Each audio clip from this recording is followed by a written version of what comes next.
All right. I'm coming to you live with Dr. Eric Westman and Dr. Eric Rogers. Woohoo!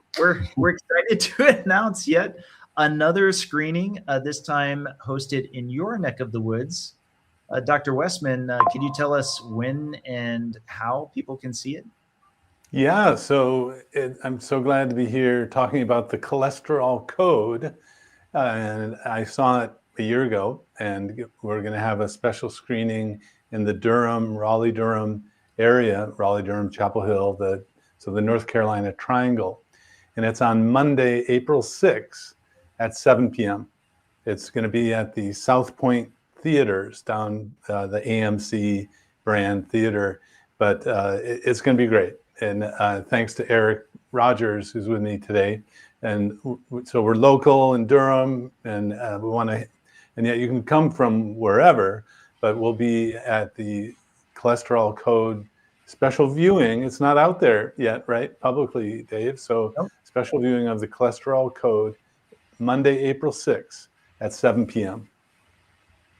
And you're one of, if you guys don't mind, I'm just going to throw this up on the stage. You're one of, I think we're now up at over 70 different showings. These are just the United States that are being shown. I mean, look at that. These are all folks who signed up like you did, Eric Rogers, to host one of our screenings. I'm going to show you guys one more real quick. This is kind of exciting. And this also includes a number of international locations. And it's just for anybody who's interested, let me just do the quick pitch, which is that you just go to cholesterolcodemovie.com, which is down at the bottom. You can click, host a screening, and then you sign up to host. And then it's really fairly straightforward. They take you through looking where you're at to what theater you want to join. And then you choose a time that's available, and that's your screening. And then at that point, you just activate your community, let everybody know about it, your friends, family, and so forth. And so I'm going to go out on a limb and guess that you guys will probably tip pretty soon. You'll probably have a lot of people. So Eric Rogers, are you excited to get this? I'm extremely excited. It's just surreal to be sitting here with both of you. I'm gonna say you're both luminaries. And yeah, I just remember learning about Dr. Westman. I was like, I'm gonna look up everything online, everything he's done, everything. He's in Durham. He's right here. I didn't know that for the longest time. So glad he's. Well, thank you, Eric, and I've learned from you through the years as well. So I'm back at you. Now I have a special surprise. Our good friends of Wide Eye, who produced the film, actually have a special clip to show. It's an exclusive. Are you guys ready? Yeah. Oh yeah. Because people need to understand. Here, I'm going to go at the beginning. There you go. Because people need to understand what they eat affects everything in their body. And I think people understand, well, I might gain weight, or I might even get high blood pressure, or I might get diabetes. I think the general public understands those things can happen. But they do not, I think, understand that it can affect how your brain works. And they would think, depression is a thinking problem, that you have to get out of your head, or you have to find a way to think right. But when your brain is not being fed right, it doesn't work right. Yay! Yeah, I like that. I was very nervous, but I didn't look too nervous, I don't think. No, I think you said it very well, and yours is one of the stories that gets shared. And for what it's worth, the clip we just showed really isn't exclusive. That entire thing is not in the edit of the movie. But yeah, when did you first learn for yourself, Eric, that indeed what you eat was making a big difference on So in 2016, I was pre-diabetic, and the doctor said eat less fat and exercise more. and I was already running marathons. So that's when I started learning about all of this. And somewhere through that process, the end of 17 or end of 16, I found Dr. Westman, low carb. And then in 17, got very lucky. Psychology Today looked in there, and there was Dr. Ede. She's going to a conference in DC that I have no business going to, International Society of Nutrition Research and Psychiatry. What's an eye doctor doing going there? Well, I went there, and Dr. Ede sat down with me, and Dr. Palmer was there, and there I was done. This is working, and that was in 2017.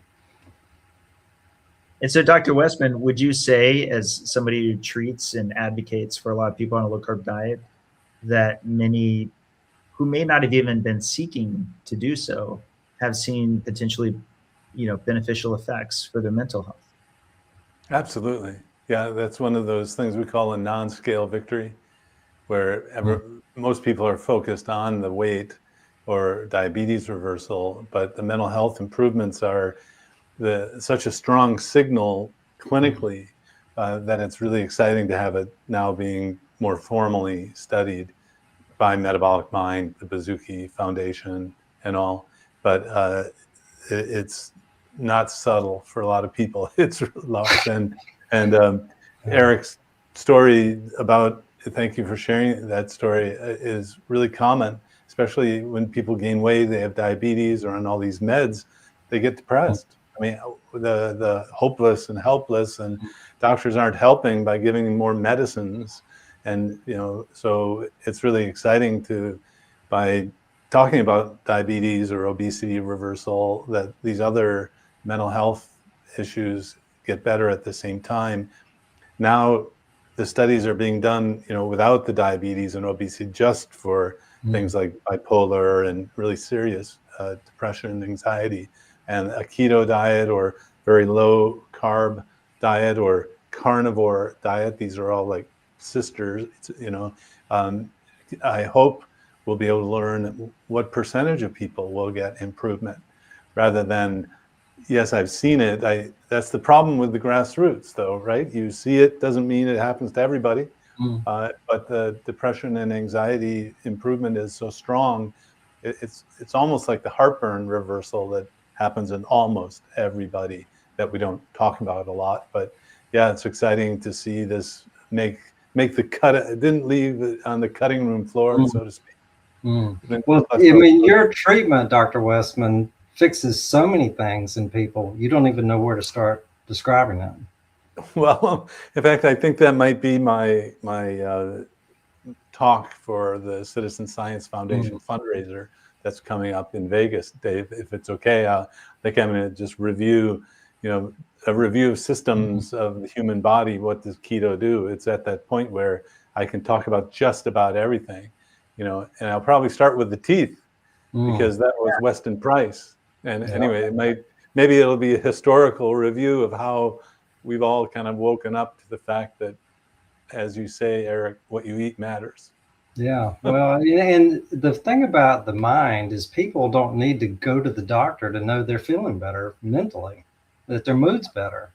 And it's got to be, for me, it was just so rewarding and motivating. It was not an option to go the other way, to go back to the way I was eating. And so it is frustrating. I think Dave's film is going to help move all this forward, because people, I still say it, people need to know. And it's just not known. It is the central tension, not just in the film, but certainly in my life, that started me on this research journey, where, same thing, I was actually going on the diet for different reasons than what turned out to be almost as relevant, if not more relevant. I cared a lot about getting diabetes, given how rampant it was in my family, which is a good enough reason to consider a dietary change. But same thing, I actually now think back to my ups and downs when I was fueling myself on a diet that kept me going, all around the clock, with lots of crashes in the afternoon, and then up all night, and then just it was a cycle, and it was very difficult. And I didn't actually realize how much diet made a difference. but particularly with brain health, what I'm very proud of with this film is that you meet a lot of people like yourself, Eric, and Robin Dobbins, and Jin Unwin, and so forth, who have a lot of important stories to share on how keto became a new lifeline for them. But then there's just this one thing, which is the subject of the study that we have that's at the center of the film. Well, yeah, it's, I mean, I just ask my type 2 diabetic patients, what have you heard? How should you eat from your providers? And it's just not good. I mean, it's not good advice. So I'm hoping. Jen let us know that a comment has come in that I've lost 260 pounds, type 2, fatty liver, black hole depression, and eczema. And it's been straight carnivore for me. After 2.5 years, I can tell if someone off plan is snuck into my food. I get moody and hard to be around for a few hours. So have you seen this with your patients with regard to coming off the diet, even if accidentally? Yeah, it's pretty reliable. So the reversing pretty much all of these issues, and then you can get to a point where if you have some sugar, even a small amount, your knee would hurt. So I have people. So it's as if taking away the carbs and letting the noise kind of go away and settle. You're able to sense things that the food does that you would never be able to figure out before. I would love to have some research wrapped around how that can be, but the signaling of knowing when a carb comes, actually, I've heard that at keto conferences before.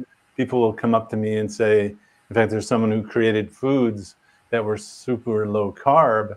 And I said, well, how do you test them? And he says, well, I eat them myself and I can tell if there's carbohydrate in it, even beyond like a blood sugar elevation. So I think what's going on there is what we know now as inflammation.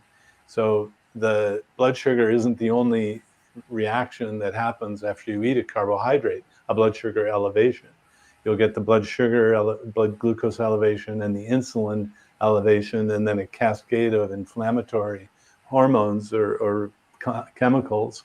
And so the reversal of diabetes and hypertension and obesity is, I don't want people to wait that long anymore. You know, I'm just starting to get people. I'm like you, Dave. I'm worried about getting what my mother has, you know, and I don't want to go down that path. And then we review, and I look at the food and help.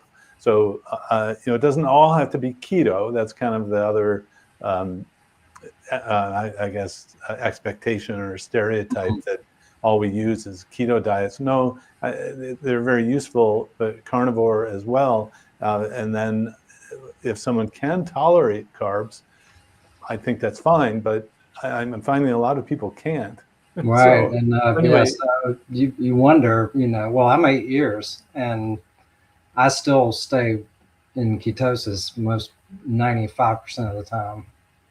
And when I'm not, I notice it.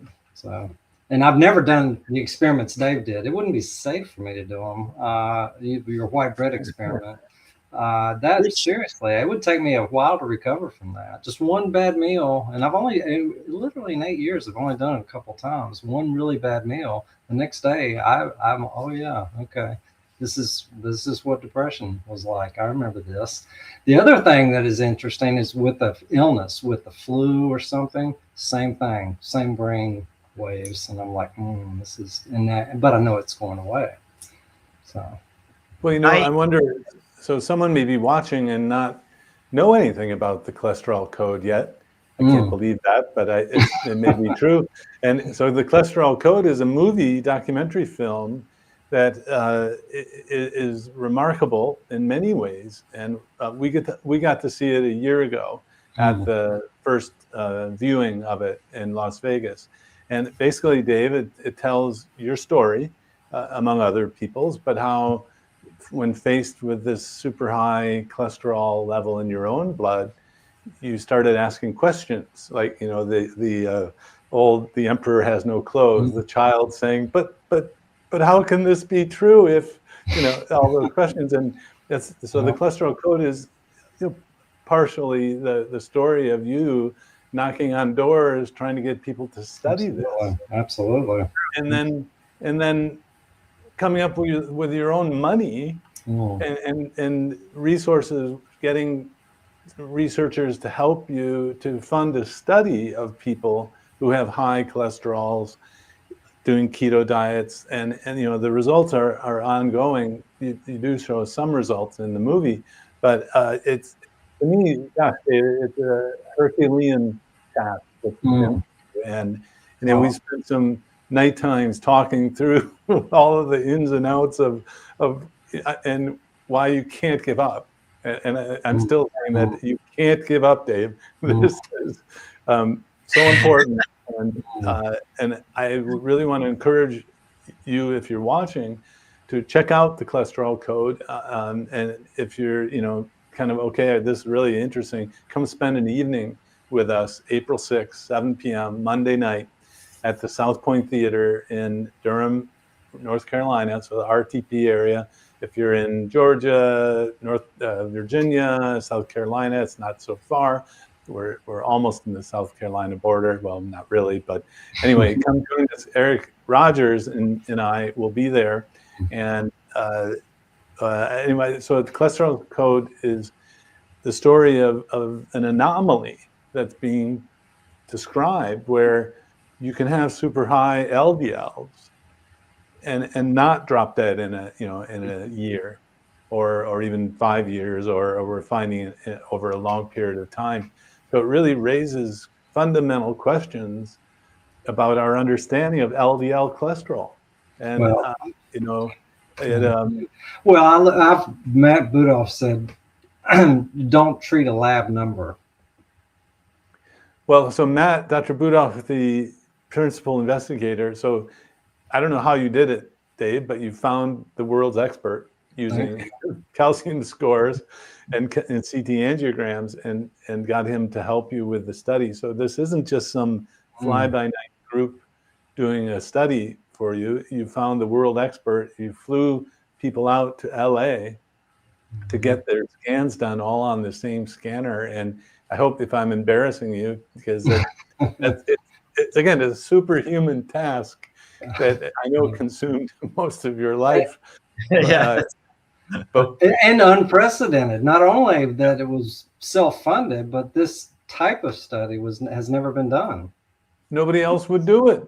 Well, and that's what kind of, I apologize if I said and encourage you to go talk to these people, and I you know, you talk to a lot of people, because I thought surely someone, you knock on enough doors, someone would do it, but no. I thought the same thing too. Between 2017 to 2019, I was thinking that there might be more conventional lipidologists, cardiologists, given how unique this group is. But it is true. It just took a lot. But listen, you guys have said so many kind words. I really do have to also cede that a solid, you know, this story is written by 10,000 authors, and there are amazing people like yourself, Eric, which I can never stop mentioning, is one of the OGs of carb long before we ever knew about it, who helped to push a lot of this science forward to get us to this point where we could better understand it. And Eric, you've just been so supportive of this research from the get-go. I cannot thank you guys enough for making this happen. And this is, by the way, a good place to kind of just wrap it all together in this whole thing has been grassroots. We haven't exactly had the NIH coming back and knocking on my door, or we haven't had, you know, a lot of funding coming out of the woodwork that you see that's in other films around nutrition and so forth. So how do we make this happen? We make it happen by literally having something like the Gather platform, which allows people to sign up. I legitimately thought, hey, it'd be great if we got like a dozen or 2 dozen signups, you know, around the US. And here we are at well over 70, and we just got started. There's still about a month and a half away from when actually yours is about 2 months away from people being able to start watching it. So it's in the spring. So and I want to know what the ending is. And I Oh, yeah. know Dave will never give spoilers. Yes, that's the other thing. There was a showing last year that you guys both were able to see, but it's we've added an extra chapter because things got a lot more interesting coming into the latter half of last year, and therefore we got a little more footage and a little bit more of a fleshing out of the movie overall and the research because there was data that we didn't have that we could now display. So I'm just so excited for people to see this and to, ask a lot of the right questions. I think with regard to Well, I want to say because this applies more to than just the niche population we talked about. People that see their, because I see patients all the time. I'm doing their eye exam, but they're like, "Oh yeah, it's someone without diabetes, without high blood pressure. Yeah, my doctor wants to put me on medicine because of my cholesterol, and they're, yeah." It's just, I'm afraid it's overprescribed. There's absolutely times it's needed, but this research will apply to more than just people with, lean mass hyperresponders. Yeah, well, may I add the questions, thank you for the questions. It's impossible for us to individualize advice over this platform, but come to the movie, you're going to learn so much about the old way of thinking, the new way of thinking about this. And I need to add that if we don't get enough people, there are limited seats, but I'm sure we'll get enough people, but there won't be a viewing if people don't sign up. So if you're on, and how much, Eric, is it going to cost? I forget. It's $15. $15 Yeah. to come to a world premiere viewing of the documentary. What a steal. So, and then it's in the nice theaters, the AMC South Point Mall, Durham, North Carolina. I go there all the time for other films. So, and it's not IMAX, right? No. I'm just kidding. But please join us Monday, April 6th, 7 p.m. I want to see everybody there. As many people. Now, if you're viewing and you want to set up a screening, that's a different issue, right, Dave? Yes, and that's what you can just go to cholesterolcodemovie.com. I'm sorry, I should mention one more thing. That's for if you're inside the United States. If you're outside the United States, we have a team on standby ready to help you out. If you email cholesterolcode@gather.com, and that's GATHR.com, no E. So for those people, and I think we have further information at cholesterolcodemovie.com anyway, but for a lot of showings that are outside the United States, they can email there. There's already, as you saw on the map, let me actually pull that back up again real quick. There's at least some that we were able to fit on here. I think there's actually more. Oh, sorry. No, let me do this one. You can see like Canada, New Zealand, Montreal, for example, over here, Toronto. It's so encouraging just to see what a true grassroots level effort could be applied also to just seeing this. And I just want to make one more statement clear. The other neat thing about all of this is that we were able to get in-person showings, actually going to a theater, getting a theater experience. I realize the three of us are, not as young necessarily as many people might be watching, but I always appreciated being able to come together with a group and just kind of experience something together as one. And just being up there on the big screen, seeing these stories, I think is going to be really meaningful for a lot of people. It certainly has the movie's a great combination of patient stories and then your story and then the science. It all just comes together and really, it's very compelling. I think I was involved with a viewing. It was either The Magic Pill or Fat Fiction. It was some time ago. But you're right, that getting together, watching this, and in fact, I think we all were booing at one point of some of the old Ansel Keys stuff, So it is a almost electric kind of experience, and you'll find out you're not alone, and we're all learning about this. And again, thanks, Dave. If you're in the area, I'll get you a nice steak dinner. Well, that's going to help the selling out scenario. You both have been so generous with your time. Thank you not only for helping out with this screening, but just overall, thank you for all your support through all of this, through the research and everything else. I'm just so thankful for both of my favorite Erics on this call. Well, Wow. thank you for Thank you, everything. Dave. Yeah. All right. So one last time, you said April 6th, right? 7 Yep. p.m. Monday, Yeah. April 6th, 7 p.m. in Yeah. Durham, the Raleigh, Durham South area. Point Mall. Yep. All right. All right. Everyone else, have a wonderful weekend, and we'll see you next time. Thanks, Dave.